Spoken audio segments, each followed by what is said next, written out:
नमस्कार, मैं हूं बलजीत सिंह और आप देख रहे हैं मिशन 24x7। बुलेटिन की शुरुआत करेंगे हेडलाइंस और उसके बाद आपको दिखाएंगे दिन भर की सभी छोटी बड़ी खबरें फटाफट अंदाज में। तो आइए सबसे पहले हेडलाइंस पर नजर डालते हैं।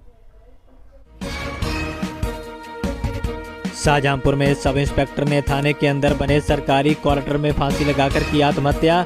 मृतक सब इंस्पेक्टर शामली जिले का था रहने वाला। प्रेम प्रसंग के चलते आत्महत्या करने की आशंका। पुलिस ने शव को पोस्टमार्टम के लिए भेजा, जांच शुरू।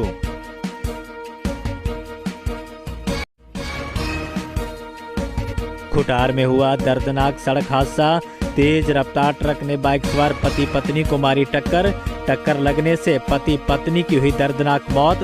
पुलिस ने शवों को कब्जे में लेकर पोस्टमार्टम के लिए भेजा। परिजनों में मचा कोहराम।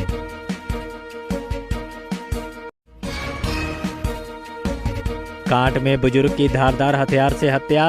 खेत में पड़ा मिला बुजुर्ग का शव। संपत्ति विवाद के चलते परिजनों ने हत्या का लगाया आरोप। पुलिस ने शव को कब्जे में लेकर जांच शुरू की।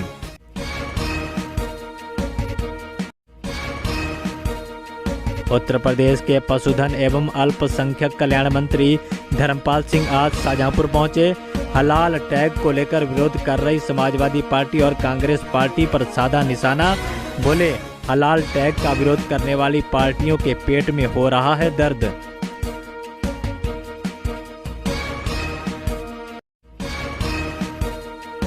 और शाहजहांपुर एसओजी और थाना रामचंद्र मिशन पुलिस ने की बड़ी कार्रवाई। पुलिस ने चोरी के ट्रक के साथ 3 शातिर अभियुक्तों को किया गिरफ्तार। 14 नवंबर को नेशनल हाईवे से चोरों ने चोरी किया था ट्रक। पुलिस ने सभी अभियुक्तों को भेजा जेल। तो ये तो थी आज की हेडलाइंस और अब आपको दिखाएंगे दिन भर की सभी छोटी बड़ी खबरें फटाफट अंदाज में। शाहजहांपुर में एक सब इंस्पेक्टर ने थाने के अंदर बने सरकारी क्वार्टर में फांसी लगाकर आत्महत्या कर ली। मृतक सब इंस्पेक्टर शामली जिले का रहने वाला था। चर्चा है कि सब इंस्पेक्टर ने प्रेम प्रसंग के चलते आत्महत्या की है। घटना थाना परौर की है। यहां सब इंस्पेक्टर पद पर तैनात वरुण कुमार की ड्यूटी रात्रि चेकिंग में लगाई गई थी, जिसके लिए उन्हें लगातार फ़ोन किया जा रहा था, लेकिन फ़ोन रिसीव नहीं हो रहा था। आज सुबह पुलिसकर्मी जब उनके सरकारी आवास पर पहुंचे तो अंदर से दरवाज़ा बंद मिला। खिड़की से झांकने पर दरोगा का फांसी पर लटकता हुआ शव दिखाई दिया। आनन फानन में इसकी सूचना पुलिस के आला अधिकारियों को दी गई। अधिकारियों के पहुंचने के बाद सब इंस्पेक्टर अरुण कुमार के शव को नीचे उतारा गया। सब इंस्पेक्टर के कान में मोबाइल ब्लूटूथ लगा हुआ था। दरोगा की मौत को लेकर चर्चा है कि प्रेम प्रसंग के चलते उसने आत्महत्या की है। फिलहाल पुलिस ने शव को कब्जे में लेकर पोस्टमार्टम के लिए भेज दिया है। पुलिस का कहना है कि पूरे मामले की जांच की जा रही है। जांच के बाद जो भी तथ्य सामने आएंगे उसके आधार पर आगे की कार्रवाई की जाएगी।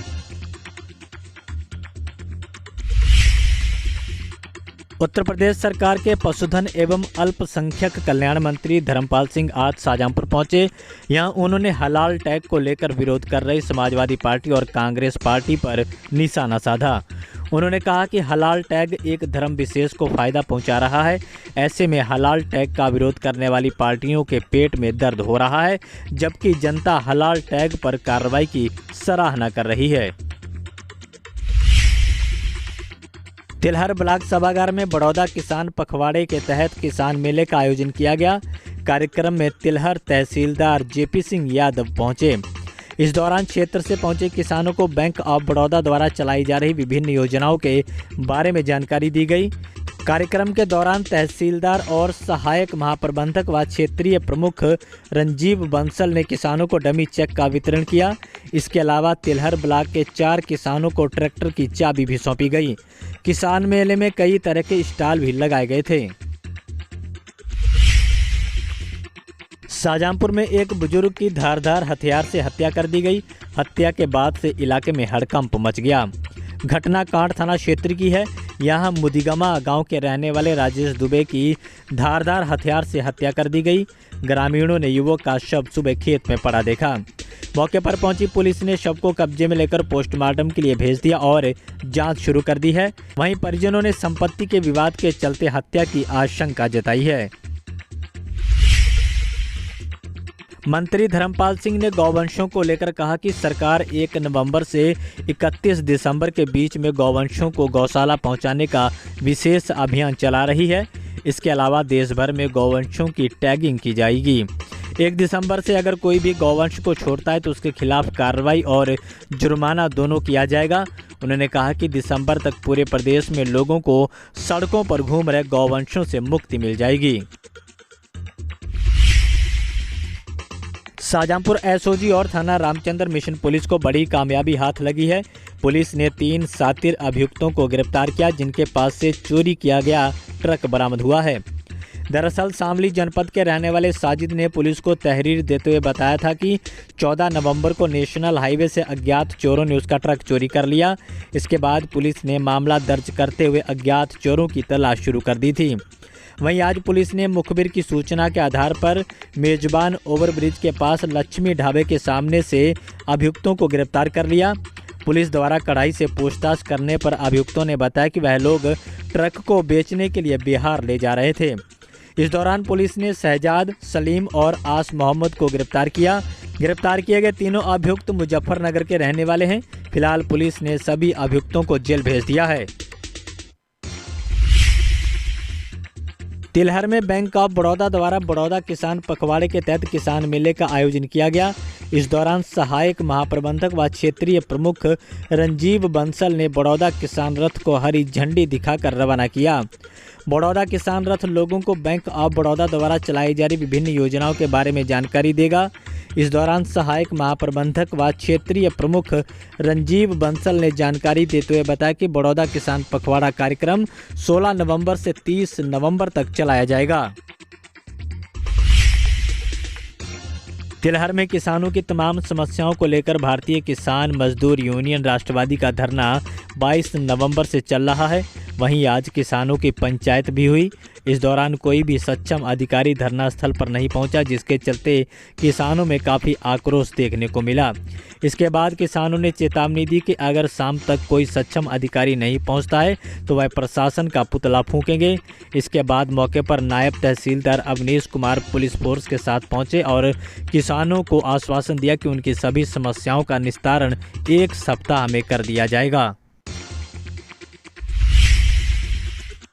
हिंदू नेता प्रवीण तोगड़िया कल शाहजहांपुर पहुंचेंगे। प्रवीण तोगड़िया कल सुबह 9 बजे कलान के रास्ते से होते हुए शाहजहांपुर पहुंचेंगे।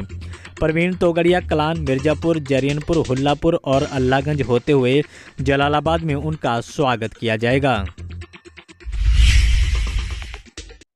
खुटार में दर्दनाक सड़क हादसा हो गया। यहां तेज रफ्तार ट्रक ने बाइक सवार पति पत्नी को टक्कर मार दी।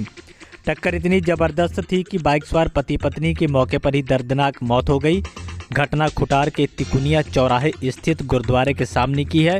यहां खुटार के ही औरंगाबाद के रहने वाले पति पत्नी किसी काम से खुटार आए हुए थे। इसी दौरान तेज रफ्तार ट्रक ने उनको टक्कर मार दी। टक्कर लगने से पति पत्नी की मौके पर ही दर्दनाक मौत हो गई। मौके पर पहुंची पुलिस ने शवों को कब्जे में लेकर पोस्टमार्टम के लिए भेज दिया है। घटना के बाद से परिजनों में कोहराम मचा हुआ है। कृष्णानगर मंदिर से लड्डू गोपाल की सवारी बड़े ही हर्षोल्लास के साथ निकाली गई। कटियाटोला में गोपाल गुप्ता और उनके परिवार ने प्रभात फेरी का भव्य स्वागत किया। इसके बाद यहां पूजा अर्चना के बाद लड्डू गोपाल की प्रभात फेरी वापस श्री कृष्ण मंदिर पहुंची। यहां श्री राधा नाम संकीर्तन मंडल की संगत के सदस्यों द्वारा सुंदर सुंदर भजनों की प्रस्तुति दी गई। जलालाबाद के रहने वाले किसान ने दबंग पर जमीन कब्जाने की कोशिश करने का आरोप लगाया है। पीड़ित ने लिखित शिकायत देकर कार्रवाई की मांग की है। जलालाबाद के रहने वाले मुनक्कू शुक्ला ने उप जिलाधिकारी को शिकायत देते हुए बताया कि रामलीला की बगिया के पास उनकी ज़मीन है, जिस पर उनके परिवार के लोग कब्जा करना चाहते हैं। पीड़ित का आरोप है कि उसको आए दिन मारपीट कर धमकी भी दी जाती है। मुनक्कू का यह भी आरोप है कि उनके भाई श्रीचंद शुक्ला की मौत होने के बाद इन्हीं दबंगों ने जमीन पर भी षड्यंत्र रचकर कब्जा कर लिया है।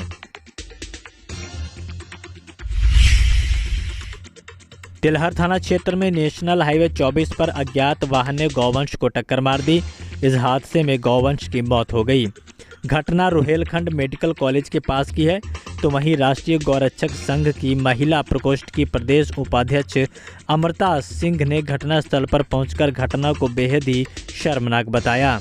उन्होंने कहा कि लापरवाह चालक गौवंशों को टक्कर मार देते हैं, जिससे उनकी जान चली जाती है। तिलहर में सहकारी चीनी मिल के पेराई सत्र का आज शुभारंभ हो गया। यहां प्रधान प्रबंधक जंग बहादुर यादव ने पूजन कर पेराई सत्र का शुभारंभ किया। इस दौरान सबसे पहले गन्ना लेकर पहुंचे किसान का तिलक लगाते हुए स्वागत किया गया। इसके अलावा उन्हें अंग वस्त्र भी भेंट किया गया। सिंधौली में रामलीला का मंचन हो रहा है। वहीं आज जिला पंचायत सदस्य सुरेंद्र पाल रामलीला मंचन स्थल पर पहुंचे और उन्होंने रामलीला में आरती कर आशीर्वाद लिया।